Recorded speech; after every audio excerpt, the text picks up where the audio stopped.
ಕುರ್ಚಿ ಗುದ್ದಾಟದಲ್ಲಿ ಪಂಚ ಗ್ಯಾರಂಟಿ ಜನರಿಗೆ ತಲುಪುತ್ತಿಲ್ಲ ಅನ್ನೋದು ಸತ್ಯಕ್ಕೆ ದೂರವಾದದ್ದು.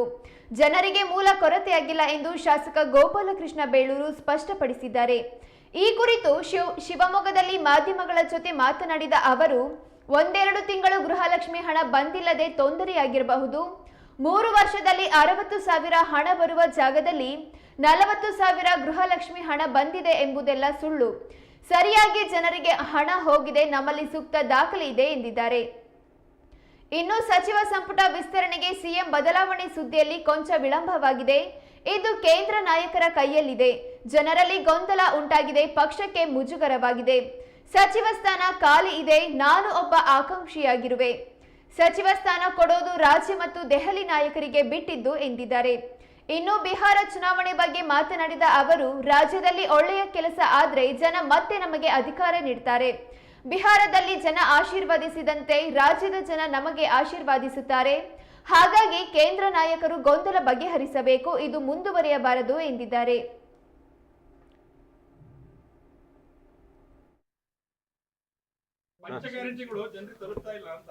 ನೋಡಿ, ಈ ರಾಜ್ಯದಲ್ಲಿ ಕೊಟ್ಟಿರುವಂಥ 5 ಪಂಚ ಗ್ಯಾರಂಟಿಗಳು ನಿಜವಾಗಲೂ ಬಡವರ ಮನೆ ತಲುಪಿದೆ ಅಲ್ವಾ. ಒಂದು ಸ್ವಲ್ಪ ಹೆಚ್ಚು ಕಮ್ಮಿ 1 ತಿಂಗಳ 2 ತಿಂಗಳ ಡಿಲೇ ಆಗ್ಬೋದು ಬಿಟ್ರೆ, ಆದರೆ ಜನರಿಗೆ ಮೂಲಸೌಕರ್ಯದ ಕೊರತೆ ಆಗೋದು ಎಲ್ಲೂ ಕೊರತೆ ಆಗಿಲ್ಲ, ಖಂಡಿತ ಮುಟ್ಟುತ್ತೆ. ಈ ಯಾವುದೋ ನೀವು ಮುಖ್ಯಮಂತ್ರಿಗಳು ಮಾಡುವ ವಿಚಾರದಲ್ಲಿ ಗೊಂದಲ ಸೃಷ್ಟಿಯಾಗಿದೆ ಅಂತೇಳಿ ಈ ಗ್ಯಾರಂಟಿ ನಿಂತೋಗಿದೆ ಅನ್ನೋದು ಹೇಳೋದನ್ನ ನಾವು ಒಪ್ಪೋದಕ್ಕೆ ಸಾಧ್ಯನೇ ಇಲ್ಲ.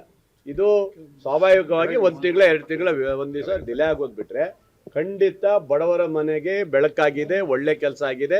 ನಿಜವಾಗಲೂ ರಾಜ್ಯ ಸರ್ಕಾರಕ್ಕೆ ನಾವು ಅಭಿನಂದನೆ ಹೇಳ್ತೇನೆ. ಯಾಕಂದ್ರೆ ಒಬ್ಬ ತಾಲೂಕಿನ MLA ಆಗಿ ನನ್ನ ಕ್ಷೇತ್ರದಲ್ಲಿ ನನಗೆ ಹೆಮ್ಮೆ ಇದೆ, ಅದು ಅದರಿಂದ ಒಳ್ಳೇದೇ.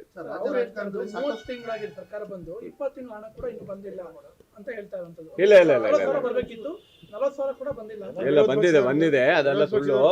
ಹೋಸರಿ ಇದರಲ್ಲಿ ಯಾವುದು ದೀಪಾವಳಿ ಹಬ್ಬದಲ್ಲಿ ಎಲ್ಲರಿಗೂ ಕೊಟ್ಟಿದ್ದೀವಿ. ಬರುವಂಥದ್ದು ಇದರಲ್ಲಿ ಇನ್ನೊಂದು 2-3 ತಿಂಗಳು ಬರಬೇಕೇನೋ ಬಿಟ್ರೆ ಎಲ್ಲರಿಗೂ ಕೊಟ್ಟಿದ್ದೀವಿ. ಯಾವುದಿಲ್ಲ, 97 ಇದಕ್ಕೆ ಪರ್ಸೆಂಟೇಜ್ ಕೊಟ್ಟಿದ್ದೀವಿ. 2-3% ಇದ್ದು ಅವ್ರದ್ದು ದಾಖಲೆ ಸರಿ ಇಲ್ಲದೆ ಬಿಟ್ಟಿದ್ದೀವಿ ಬಿಟ್ರೆ ಅದು ಬಿಟ್ರೆ ಅಲ್ಲ. ಒಟ್ಟು 60 ತಿಂಗಳು ಆಗ್ತಾ ಬಂತು, 30 ತಿಂಗಳು ಹಣ ಮಾತ್ರ ಬಂದಿದೆ, ಇನ್ನು ಉಳಿದಿತ್ತು ಬರ್ತಾ ಇಲ್ಲ ಅಂತ ಹೇಳೋದು ಸುಳ್ಳು ಸರ್, ಸುಳ್ಳು. ದಾಖಲೆ ನಾನು ನಮ್ಮಲ್ಲೇ ದಾಖಲೆ ಕೊಡ್ತೀನಿ ಬನ್ನಿ, ನಮ್ಮಲ್ಲಿ ಒಂದು ಕ್ವಶನ್ 2 ತಿಂಗಳು ಮಾತ್ರ ಬಾಕಿ ಇರ್ಬೋದು ಬಿಟ್ರೆ ಎಲ್ಲದೂ ಕೊಡ್ತೀವಿ. ಸಚಿವ ಸಂಪುಟ ವಿಸ್ತರಣೆ ತೊಡಕಾಗಿದೆ,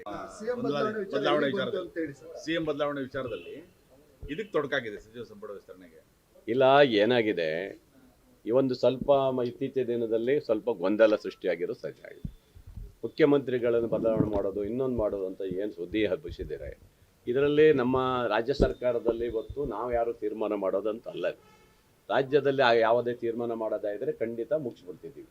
ಇದು ಕೇಂದ್ರ ನಾಯಕರು, ಇದು ಅವರಲ್ಲಿರೋದು ಕೈಯಲ್ಲಿರೋದ್ರಿಂದ ಕೇಂದ್ರ ನಾಯಕರೇ ಅದನ್ನು ಬಗೆಹರಿಸುವಂಥ ದೃಷ್ಟಿಯಲ್ಲಿರೋದ್ರಿಂದ ಈ ಮುಖ್ಯಮಂತ್ರಿಗಳ ಇದನ್ನು ಯಾವ ರೀತಿಯಲ್ಲಿ ಬಗೆಹರಿಸೋದು ನನಗೆ ಗೊತ್ತಿಲ್ಲ. ನಾನು ಹೇಳೋದಷ್ಟೇ, ರಾಜ್ಯದ ಜನರಲ್ಲಿ ಗೊಂದಲ ಸೃಷ್ಟಿಯಾಗಿದೆ. ನಮ್ಮ ಪಕ್ಷಕ್ಕೂ ಸ್ವಲ್ಪ ನಮಗೆ ಹಾನಿಯಾಗುವ ಪರಿಸ್ಥಿತಿಯಲ್ಲಿರೋದ್ರಿಂದ ಆದಷ್ಟು ಬೇಗ ಈ ಗೊಂದಲಗಳನ್ನು ಪರಿಹರಿಸಬೇಕು ರಾಜ್ಯದ ಇದು ಕೇಂದ್ರದ ನಾಯಕರು ಅನ್ನೋದು ನಂದು ಒಂದು ಮನವಿದೆ. ಆಮೇಲೆ ಮಂತ್ರಿ ಸ್ಥಾನನೂ ಅಷ್ಟೇ. ಈಗ ಮಂತ್ರಿ ಸ್ಥಾನ ಭಾಳಷ್ಟು ಖಾಲಿನೂ ಇದೆ, ಮತ್ತೊಂದಿಷ್ಟು ಅವಕಾಶ ಹೊಸಬರು ಕೊಡುವಂಥದ್ದು ಏನು ಬದಲಾವಣೆ ಮಾಡುವಂಥದ್ದು ಇದೆ, ಅದನ್ನು ಆದಷ್ಟು ಬೇಗ ಮಾಡುವಂಥದ್ದು ಇದರಲ್ಲಿ ಒಳ್ಳೇದು ಅಂತ ನಂದೊಂದು ಭಾವನೆ.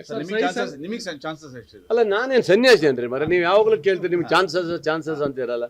ನಾನು 3 ಸರಿ MLA ಆಗಿದ್ದವನು, ನಾನೇನು ಕೇಳಿದ್ದೀನಿ. ನನ್ನ ಹಕ್ಕುಗಳನ್ನು ಇವತ್ತು ರಾಜ್ಯದ ನಾಯಕರಲ್ಲಿ ಕೇಳಿದ್ದೀವಿ, ಕೇಂದ್ರದ ನಾಯಕರಲ್ಲೂ ಕೇಳಿದ್ದೀವಿ. ಅದನ್ನು ಕೊಡುವಂಥದ್ದು ಅವರ ನಿರ್ಧಾರ ಮಾಡೋದು ಅವ್ರ ಕೈಲಿದೆ. ಹಾಗಾಗಿ ನಾನು ಒಬ್ಬ ಪ್ರಬಲವಾದಂಥ ಆಕಾಂಕ್ಷಿ ಅಂತ ಇದ್ರಲ್ಲಿ ಹೇಳಕ್ಕೆ.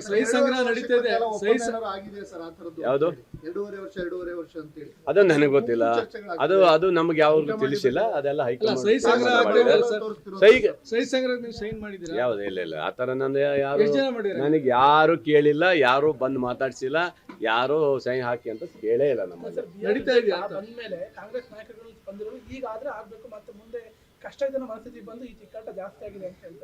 ಯಾವುದೇ ಎಲೆಕ್ಷನ್ಗೂ ಇಲ್ಲಿಗೂ ಏನು ಸಂಬಂಧ ಇಲ್ಲ. ಇಲ್ಲಿ ಕೊಟ್ಟಿರೋದು ಮೆಜಾರಿಟಿ ಕೊಟ್ಟಿರೋದು 136 ಜನರಿಗೆ ನಮಗೆ ಕೊಟ್ಟಿದ್ದಾರೆ. ಅಲ್ಲಿಗೂ ಇಲ್ಲಿಗೂ ಏನು ಇದು ಮಾಡೋಕ್ಕಾಗಲ್ಲ. ಬಿಹಾರದಲ್ಲಿ ಅವ್ರು 2ನೇ ಬಾರಿ ಮತ್ತೆ ಅವಕಾಶ ಕೊಟ್ಟಿದ್ದಾರೆ. ಅಲ್ಲಿ ಮತ್ತೆ ಅವರಿಗೆ ನಮ್ಮ ರಾಜ್ಯದಲ್ಲೂ ಒಳ್ಳೆ ಕೆಲಸ ಮಾಡಿದ್ರೆ ಮತ್ತೆ ಅವಕಾಶ ನಮಗೆ ಕೊಡ್ತಾರೆ, ಹಂಗೆ ಅಲ್ವಾ. ಹಾಗಾಗಿ ಇವಾಗಲೇ ಸ್ಟಾರ್ಟ್ ಮಾಡಿ 2.5 ವರ್ಷ ಇದೆ, ಉತ್ತಮವಾದಂಥ ಅಭಿವೃದ್ಧಿ ಪರ ಕೆಲಸ ಮಾಡಿದರೆ ಮತ್ತೆ ನಮ್ಮ ರಿಸಲ್ಟ್ ಬಿಹಾರ್ ಥರನೇ ಆಗುತ್ತೆ. ಅದರಲ್ಲಿ ಯಾವುದೇ ಮಾತಿಲ್ಲ. ಹಾಗಾಗಿ ಗೊಂದಲವನ್ನು ಆದಷ್ಟು ಬೇಗ ನಮ್ಮ ರಾಷ್ಟ್ರೀಯ ನಾಯಕರು ಬಗೆಹರಿಸ್ಬೇಕಂತ ಹೇಳಿ ನಾನು ಅವರಲ್ಲಿ ಮನವಿ ಮಾಡ್ತೀನಿ. ಈ ಗೊಂದಲ ಎಲ್ಲೋ ಒಂದ್ ಕಡೆ ಪಕ್ಷ ಸಂಘಟನೆಗೂ ತೊಡಕಾಗುತ್ತೆ. ಅದೇ ಹೇಳ್ತಾ ಇದ್ದಲ್ಲ, ಪಕ್ಷ ಸಂಘಟನೆಗೆ ಇರ್ಬೋದು, ಪಕ್ಷಕ್ಕೆ ಸ್ವಲ್ಪ ಹಾನಿ ಆಗ್ಬೋದು, ಇದರಿಂದ ಗೊಂದಲ, ಕಾರ್ಯಕರ್ತರಿಗೆ ಗೊಂದಲ ಆಗ್ಬೋದು. ಇದು ಯಾವುದೂ ಆಗದೆ ಇರೋ ರೀತಿಯಲ್ಲಿ ಇವತ್ತು ರಾಜ್ಯದಲ್ಲಿ ಸುರಕ್ಷಿತವಾದಂಥ ಒಂದು ಬಲಿಷ್ಠ ಸರ್ಕಾರ ಇದೆ. ಇದನ್ನು ಮುಂದುವರಿಬೇಕಾದ್ರೆ ಕೇಂದ್ರದ ನಾಯಕರು ಆದಷ್ಟು ಬೇಗ ಕಡಿವಾಣ ಹಾಕಿ ಒಳ್ಳೆ ರೀತಿಯಲ್ಲಿ ಅದನ್ನು ಮುಗಿಸುವಂತ ಕೆಲಸ ಮಾಡಬೇಕು. ನಾನು ಕಾಂಗ್ರೆಸ್ಸಿನ ನಿಜವಾದ ಬಣ, ನಾನು ಕಾಂಗ್ರೆಸ್ ಪಕ್ಷದ ಬಣ. ನಾನು ಯಾವುದೇ ಬಣದಲ್ಲಿ ನಾವು ಇಲ್ಲ, ನಾವು ಯಾರು ಗುರುತಿಸ್ಕೊಂಡಿಲ್ಲ. ನಾವು ಕಾಂಗ್ರೆಸ್ ಬಣ ಇದ್ದೀವಿ.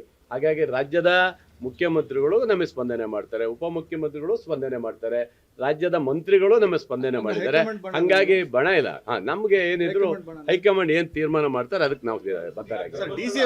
ಡಿಸಿಎಂ ಅವರು ಹೇಳಿ ಇದು ಒಂದ್ ಕಡೆ ಗೊಂದಲ ಉಂಟಾಗಿದೆ. ಎಂತ ಸೀಕ್ರೆಟ್? 5 ಜನದ ಸೀಕ್ರೆಟ್ ಅದ್ ನನಗೆ ಗೊತ್ತಿಲ್ಲ ಸರ್, ಅದೆಲ್ಲ ನಮ್ಗೆ ಗೊತ್ತಿಲ್ಲ. ಈಗ ನೋಡಿ, ಡಿಸಿಎಂ ಅವರು ಮುಖ್ಯಮಂತ್ರಿ ಆಗ್ಬೇಕಂತ ಕೇಳೋದೇನು ತಪ್ಪಿಲ್ಲ, ಪರಮೇಶ್ವರ್ ಅವರು ಮುಖ್ಯಮಂತ್ರಿ ಆಗೋದು ಕೇಳೋದೇನು ತಪ್ಪಿಲ್ಲ. ಆದರೆ ಅದನ್ನ ಸರಿ ಮಾಡುವಂತ ನಿರ್ಧಾರ ಮಾಡೋದು ಯಾರು? ಕೇಂದ್ರ ನಾಯಕರು ಮಾಡ್ಬೇಕಲ್ವಾ.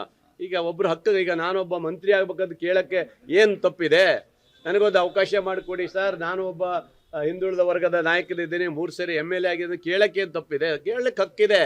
ಕೊಡೋದು ಬಿಡೋದು ನಿರ್ಧಾರ ಮಾಡೋದು ನಮ್ಮ ಕೈಲಿಲ್ಲ, ನಮ್ಮ ರಾಜ್ಯದ ರಾಜಕಾರಣದಲ್ಲಿಲ್ಲ. ನಮ್ಮ ರಾಷ್ಟ್ರೀಯ ನಾಯಕರು ತೀರ್ಮಾನ ಮಾಡಿದ್ರೆ ಇವತ್ತು ಮುಖ್ಯಮಂತ್ರಿ ಚೇಂಜ್ ಆಗ್ಬೋದು, ಮಂತ್ರಿಗಳದ್ದು ಚೇಂಜ್ ಆಗ್ಬೋದು.